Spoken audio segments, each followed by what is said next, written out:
చిరంజీవి గారికి పద్మవిభూషణ్ అవార్డు వచ్చింది. సో మీ ఫీలింగ్ ఎలా అనిపిస్తుంది? We feel very proud because of ఆయనకి అది రావడం అనేది. అదే ఐ థింక్ ఇది రెండోసారి అనుకుంటాను ఆయనకి రావడం. So we feel very proud to say. Covid టైంలో చాలా హెల్ప్ చేశారు కదా ఆక్సిజన్ బ్యాంక్ ద్వారా. సో ఎలా అనిపిస్తుంది?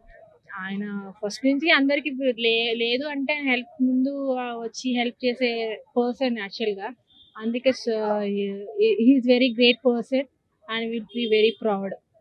చిరంజీవి గారిలో మీకు నచ్చే క్వాలిటీ ఏంటి? హెల్పింగ్ నేచర్ ఉంది, స్టారు, ఇంకేం క్వాలిటీస్ అంటే ఏముంటాయి, అన్నీ ఉన్నాయి. అంటే గతంలో చూసుకుంటే వాళ్ళ ఇంట్లో అల్లు అర్జున్ కూడా నేషనల్ అవార్డు రావడం, అవునండి. Last time triple R Ram Charan గారికి గ్లోబల్ అవార్డు రావడం, మెగా ఫ్యామిలీకి ఈ 3 అవార్డులు రావడం ఎలా అనిపిస్తుంది? గ్రేట్ గా ఫీల్ అవుతున్నాం అంతే, ఫ్యాన్స్ కాబట్టి. మీ ఫేవరెట్ మూవీ ఏంటి చిరంజీవి గారు? మూవీస్ అంటే చాలా ఉన్నాయి, నేను చెప్పాలి. అంటే మెగాస్టార్ చిరంజీవి గారిది ఒకవేళ రీ రిలీజ్ చేయాలనుకుంటే ఖైదీ నెంబర్ 150 ఉంది కదా, ఆ మూవీ ఎన్నిసార్లు చూసారు? ఒక 3-4 టైమ్స్ చూసాను. ఎందుకు ఏం నచ్చింది? బాగుంటది, కాన్సెప్ట్ బాగుంది. అంటే ఆయనకు అవార్డు ఇచ్చిన కేంద్ర ప్రభుత్వానికి మీరు మీ తరఫు నుంచి ఏం చెప్పాలనుకుంటున్నారు?